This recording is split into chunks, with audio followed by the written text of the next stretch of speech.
பாக்கியோட வீட்டில் மீடியாக்காரங்களும் இந்த மாதிரி உங்கள் ரெஸ்டாரண்ட் நடந்த பிரச்சனைக்கெல்லாம் காரணம் உங்களோட முன்னாள் கணவர் தானா அப்படின்னு சொல்லி கேட்குறாங்க. இதுக்கு பாக்கியாவே இருந்துக்கிட்டு ஆமாங்க, அவர் பண்ண விஷயம் தான், சொல்லப்போனால் அவர் என்ன பழி வாங்கணுங்கிறதுக்காக பண்ண விஷயத்தினால தான் இந்த மாதிரி மக்கள் பாதிக்கப்பட்டாங்க. அதனால அவரை நான் சும்மா விட மாட்டேன், அவருக்கு எதிரான ஆதாரங்கள் எல்லாமே என்கிட்ட இருக்கு, அவரை நான் ஜெயிலுக்குள்ள தள்ளாம விட மாட்டேன் அப்படின்னு சொல்லி அவங்களுமே கோபிக்கு எதிராகவே பேசிட்டு இருக்காங்க. இதையெல்லாம் கேட்ட மீடியாக்காரங்களும் இங்கே பாக்கியாவுக்கு சப்போர்ட் பண்ணுற மாதிரி நிறைய விதமாக பேசுகிறாங்க. அதே நேரம் நம்ம அடுத்தபடியாக கோபியை தான் நம்ம போய் பார்க்கணும் அப்படின்னு சொல்லிட்டு அந்த மீடியாக்காரங்களுமே ஸ்டேஷன் தேடி போயிட்டு இருக்காங்க. ஆனால் அங்கே கோபியுமே தன்னோட ஃப்ரெண்டு மூலமா வக்கீல வர வச்சு அவருமே ஜாமீன் வாங்கிட்டு எந்த ஒரு பிரச்சனையுமே இல்லாம ஈஸியா வெளியில வந்துடுறாரு. அதே நேரம் கரெக்டா கோபியை போய் அந்த மீடியாக்காரங்களும் பார்த்து, சார் இந்த மாதிரி உங்களுக்கு நடந்துட்டு இருக்க பிரச்சனையை பத்தி நாங்க இப்போதான் பாக்கியாட்ட பேசிட்டு வந்தோம், நீங்க தான் அவங்களோட ஹோட்டல்ல ஸ்கேம் பண்ணீங்க தான் சொல்றாங்க, சொல்லப்போனா நீங்க தான் ஆள் வச்சு கெட்டு போன சிக்கனை கலந்து உங்களோட ஹோட்டலோட பேரை கெடுக்க நீங்க நினைச்சதா சொல்றாங்க, அதெல்லாம் உண்மையா அப்படின்னு சொல்லி கேட்கறாங்க. உடனே கோபியுமே பாக்கியா மேல இருக்கிற பயங்கரமான கோபத்துல ஏற்கனவே செல்லின்ட்டு சொன்ன அதே கதையை அப்படியே மீடியாக்காரங்க கிட்டே சொல்ல ஆரம்பிக்கிறாரு. இங்க பாருங்க, அந்த பாக்கியா என் மேல இருக்கிற கோபத்துல தான் இதெல்லாம் பண்ணிக்கிட்டு இருக்காங்க, அதை விட முக்கியமாக அவங்களுக்கு போட்டியாக நான் கிளவுட் கிச்சன் அப்படின்ற ஒரு ரெஸ்டாரண்ட் வச்சிருக்கேன், என்னோட ரெஸ்டாரண்டோட வளர்ச்சி பிடிக்காம தான் அவங்க எப்படியாவது என்ன பழி வாங்கணும்னு சொல்லி நினைச்சாங்க. அதை விட முக்கியமாக இப்போ ஸ்டேஷனில் இருக்கிற எனக்கு எதிராக சாட்சி சொல்கிற அந்த செஃப்புமே கூட அங்கே பாக்கியாவோட ரெஸ்டாரண்ட்டில் ஒர்க் பண்ணுறவங்க தான். அவங்க ஏற்கனவே பாக்கியா அந்த செஃப்பை என்னோட ரெஸ்டாரண்ட்டுக்கு அமிச்சு என்னோட ரெஸ்டாரண்டோட பேரு கெடுக்கிறதுக்கு ட்ரை பண்ணாங்க. ஆனால் அவரோட உண்மையான நோக்கத்தை புரிஞ்சுக்கிட்டு சரி பாக்கியாக்கும் பிரச்சனை இல்லாமல் அவரையுமே நான் வேலை விட்டு தூக்கிட்டேன். அவர் மறுபடியும் இங்கே பாக்கியாவோட ரெஸ்டாரண்ட் வந்துட்டு இந்த மாதிரி என்னோட ரெஸ்டாரண்ட்லேருந்து வந்து அவர் இந்த கெட்டுப்போன சிக்கனை கலந்த மாதிரி பேசி கடைசியில் என்ன ஒரு பிரச்சனையில் மாட்டி விட்டுட்டாங்க, என் மேலே எந்த ஒரு தப்பும் கிடையாது அப்படின்னு சொல்லிக்கிட்டு இருக்காங்க. இதை கேட்ட அந்த மீடியாக்காரங்களும், சார் நீங்கள் சொல்கிறதெல்லாம் ஓகே சார், இதுக்கெல்லாம் ஆதாரம் எதாவது இருக்கா அப்படின்னு சொல்லி கேட்குறப்போ, இதுக்கெல்லாம் ஆதாரம் என் பக்கத்தில் இருக்க என்னோட பையன் தான், இவன் தான் செல்லியன், சொல்லப்போனால் இவங்க பாக்கிய கூட தான் இருக்காங்க அப்படின்னு சொல்லிட்டு இந்த பக்கம் செல்லியனுமே அந்த மீடியாக்காரங்களை இன்ட்ரடியூஸ் பண்ணுறாங்க. அப்போ அந்த மீடியாக்காரங்களும், சார் நீங்கள் சொல்லுங்கள், உங்கள் அப்பா சொல்கிறதெல்லாம் உண்மையா அப்படின்னு சொல்லி கேட்குறாங்க.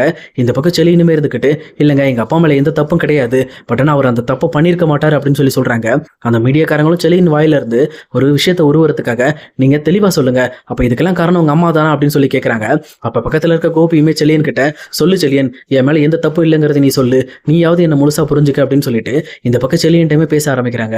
செல்லியனுமே அப்பா பக்கத்துல இருக்கிறதுனால வேற வழி இல்லாம, ஆமா எங்க அம்மா எப்பவுமே எங்க அப்பா மேல கோபத்துல இருப்பாங்க, ஒருவேளை அவர் மேல இருக்கிற கோபத்துக்காக இதை பண்ணியிருக்கலாம் அப்படின்னு சொல்லிட்டு செல்லியனுமே மீடியா முன்னாடி சொல்லிடுறாங்க.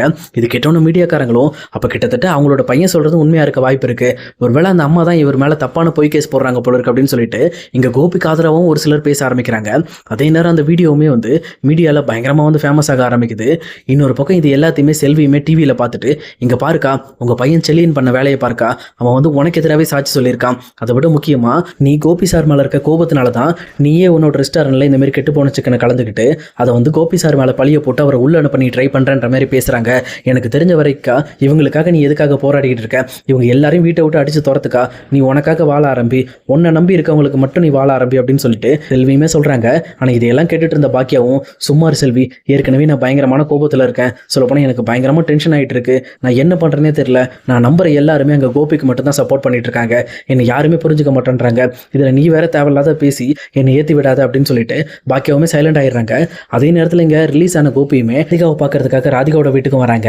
அதே நேரம் ராதிகா இந்த பக்கம் கோபியை வெளில விடாம, இதுக்கு மேல நீங்க வாழ்க்கையில இருக்கவே கூடாது, ஏன்னா நீங்க இன்னுமே பாக்கியாவை வழி வாங்குறதுக்காக நீங்க இந்த மாதிரி மீடியாவில் பேசிட்டு இருக்கீங்க, நீங்க என்னைக்கு பாக்கியாவை சுத்தமாக வெறுத்துட்டு அவங்கள விட்டு தள்ளிட்டு என்னோட லைஃபுக்கு வரீங்களோ அன்னைக்கு வாங்க, அது வரைக்கும் இந்த வீட்டுக்குள்ள உங்களுக்கு இடம் கிடையாது அப்படின்னு சொல்லி இங்க ராதிகாவுமே அந்த கதவை மூடிடுறாங்க. அதே நேரம் கோபியுமே எவ்வளோ கூப்பிட்டு பார்த்தாலும் அவங்க கதவை திறக்கிற மாதிரி தெரியல. இதை பார்த்துட்டு இருக்க செல்லியனுக்குமே ரொம்பவே கஷ்டமா இருக்கு. அவருமே இங்க கோபியை பார்த்து, பேசாம நீங்க நம்ம வீட்டுக்கு வாங்கப்பா அப்படின்னு சொல்லிட்டு எங்க பாக்கியோட வீட்டுக்கு கூப்பிடுறாங்க.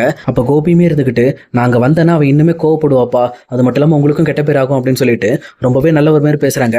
அப்ப செல்லியனுமே இருந்துட்டு, இங்க வாங்க, என்ன பிரச்சனைனாலும் நான் சமாளிச்சுக்கிறேன் அப்படின்னு சொல்லிட்டு எங்க கோபியுமே அந்த பாக்கியோட வீட்டுக்கு கூட்டிட்டு போயிட்டு இருக்காங்க. அதே நேரம் இங்க கோபியுமே பாக்கியோட வீட்டுக்குள்ள வர்றதுக்கு என்ட்ரன்ஸ்ல உள்ள வரும்போது இங்க பாக்கியா ரொம்பவே டென்ஷன் ஆகி கோபி உள்ள வரக்கூடாது அப்படின்னு சொல்லி தடுக்கிறதுக்காக அங்க போறாங்க. ஆனா அதுக்கு முன்னாடி இனியாவுமே போய் கோபியை கட்டி பிடிச்சி, நான் ரொம்பவே உங்களை மிஸ் பண்ணப்பா, நீங்க இந்த மாதிரி என்ன பார்க்கவே முடியாம போயிடும் நினைச்சு நான் ரொம்பவே வருத்தப்பட்டேன் அப்படின்னு சொல்லிட்டு ரொம்பவே ஃபீல் பண்ணி அழுதுகிட்டு இருக்காங்க. அதே நேரம் ஈஸ்வரியுமே போயிட்டு, உனக்கு ஒன்றும் இல்லைல்லப்பா, எந்த பிரச்சனையும் இல்லைல்ல அப்படின்னு சொல்லிட்டு கோபியுமே விசாரிச்சுட்டு இருக்காங்க. இதெல்லாம் பார்த்துட்டு இருக்க பாக்கியாக்கு ரொம்பவே டென்ஷன் ஆகிட்டு இருக்கு. நான் இந்த அளவுக்கு உங்களை பராமரிச்சுக்கிட்டு இருக்கேன், அதாவது உங்களுக்கு என்ன தேவை என்ன தேவையில்லை அப்படிங்கிற விஷயம் வரைக்கும் உங்களுக்கு நான் ஒன்று பார்த்து செஞ்சுட்டு இருக்கேன். ஆனால் எனக்கு துரோகம் பண்ணுற அந்த கோபி மட்டும் நீங்கள் எல்லாருமே போய் வரவேற்றுட்டு இருக்கீங்க. அதை விட முக்கியமாக அவர் எனக்கு பண்ண துரோகம் ஒன்று கூட அவங்க கண்ணுக்கு தெரியல அப்படின்னு சொல்லிட்டு இந்த பக்கம் பாக்கியாவுமே ரொம்பவே டென்ஷன் ஆயிடுறாங்க. அதே நேரத்தில் இந்த பக்கம் ஈஸ்வரியுமே வாப்பா உள்ள வா அப்படின்னு சொல்லிட்டு எங்கள் கோபியுமே உள்ள கூப்பிட பார்க்குறாங்க. அப்போ பாக்கியாவையும் முதல்ல நில்லுங்க, நீங்கள் இனிமேல் என் வீட்டுக்குள்ளே இந்த 4 பேரும் வரக்கூடாது அப்படின்னு சொல்லிட்டு பாக்கியாவுமே அவங்களோட மூஞ்சில் அடிச்ச மாதிரி பேசுகிறாங்க. உடனே ஈஸ்வரியுமே இருந்துக்கிட்டு, என்ன பாக்கியா பாக்கி எப்படி பேசிட்டு இருக்க அப்படின்னு சொல்லி கேட்குறப்போ, ஆமாம் என்னோட முடிவு எப்போவுமே ஒன்று தான். அவர் எனக்கு துரோகம் பண்ணதை கூட நான் மன்னிச்சிருவேன். இந்த மாதிரி என்னோட ரெஸ்டாரண்ட்டில் கெட்டு போன சிக்கனை கலந்து பொதுமக்களோட உயிருக்கே அவர் ஆபத்து வர மாதிரி பண்ணியிருக்காங்க. இந்த மாதிரி ஒரு கேடு கட்டவனை நீங்கள் சப்போர்ட் பண்ணுறதா இருந்தால் இந்த வீட்டுக்குள்ளே நீங்கள் வரவே கூடாது. நீங்கள் 4 பேரும் இந்த வீட்டை விட்டு போயிடுங்க அப்படின்னு சொல்லிட்டு ரொம்பவுமே கோபத்தோட ரொம்பவே அழுதுகிட்டே அவங்க திட்டுறாங்க. இதை பார்த்தோன்னே இந்த பக்கம் ஈஸ்வரியுமே பயங்கரமாக ஷாக் ஆகி போய் நிற்கிறாங்க. அப்போ இனியாவும் என்னம்மா இது, அப்பா இப்போ தான் ஜெயிலிருந்து வந்திருக்காரு, இப்போ போய் நீ இந்த பிரச்சனை பண்ணிட்டு இருக்க அப்படின்னு சொல்லி கேட்குறப்போ, நீ ஒரு சின்ன பொண்ணு, உனக்கு இன்னும் ஒன்றுமே புரியாதுன்னு சொல்லி நான் நினச்சிட்டு இருந்தேன். ஆனால் நீ ரொம்பவே டெவலப் ஆகிட்ட. நீ கண்டிப்பாக உங்கள் அப்பா கூட இருந்து அவரோட உண்மையான முகத்தை நீ தெரிஞ்சுக்கிட்டாதான் நான் யாருங்கிறது உனக்கு புரியும். முதல்ல நீங்கள் 3 பேர் இந்த வீட்டு வாசல் நிற்காதீங்க, இந்த வீட்டு வாசல் விட்டு போங்க. அது மட்டும் இல்லாமல் அந்த ஆள் எந்த காரணத்தை கொண்டும் என்னோட வீட்டுக்குள்ளே வரக்கூடாது அப்படின்னு சொல்லி ரொம்பவே கோபத்தோடு பேசுகிறாங்க. அப்போ கரெக்டாக பக்கத்தில் இருக்க ஜென்னியுமே, ஆமாத்த நீங்கள் சொல்கிறது சரிதான், அவங்க இங்கே வரக்கூடாது அப்படின்னு சொல்லிட்டு பாக்கியாக்காக சப்போர்ட் பண்ணுறாங்க. இதை பார்த்துட்டு இருக்க செலியனும், என்ன ஜெனி பண்ணிட்டு இருக்க, நான் உள்ளே வரக்கூடாதுன்னு நீ சொல்லிட்டு இருக்க அப்படின்னு சொல்லி கேட்குறாங்க. ஆமாம் நான் கண்டிப்பாக அத்தைக்கு தான் இந்த விஷயத்தில் நான் சப்போர்ட் அனுப்பேன். ஏன்னா அவங்க தான் அந்த சரியான முடிவு எடுத்திருக்காங்க. இந்த மாதிரி இந்த கோபி சாரோட உண்மையான முகத்தை பார்த்தது அவங்க மட்டும்தான். அதனால அவங்க எடுக்கிற முடிவு எல்லாமே சரிதான், என்னை பொறுத்த வரைக்கும் அவங்க தான் ரைட் அப்படின்னு சொல்லிட்டு இந்த பக்கம் ஜெனியுமே பேசி முடிக்கிறாங்க. இதை பார்த்துட்டு இருக்க கோபிக்குமே என்ன பண்ணுறனே ஒன்றுமே புரியல. நம்ம உள்ளே போகிற நேரத்தில் நம்மளோட குழந்தைங்களே சேர்த்து அடித்து துரத்திட்டாலே இப்போ என்ன பண்ணுறது அப்படின்னு சொல்லிட்டு அவருமே ஒரு நிமிஷம் ஷாக் ஆகி போய் நிற்கிறாரு.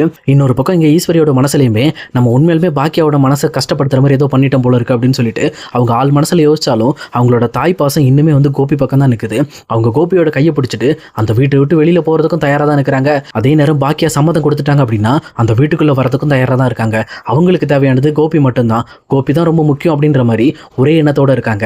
ஆனால் பாக்கியாவோட மனசில் எப்போவுமே கோபியை வீட்டுக்குள்ளே சேர்க்கக்கூடாதுன்ற எண்ணம் மட்டும் மேலோங்கி இருக்கு. இன்னொரு பக்கம் இங்கே செலியனும் இனியாவும் சேர்ந்துட்டு சம்மந்தமே இல்லாமல் கோபியோட வலைக்குள்ள போய் மாட்டிக்கிட்டாங்க. இதுக்கு மேலே கோபி கூட இருந்து அவங்க என்னென்ன பாடுபட போகிறாங்க அப்படிங்கிறத நம்ம இனி வரப்போகிற எபிசோடில் கண்டிப்பாக பார்க்கலாம் guys.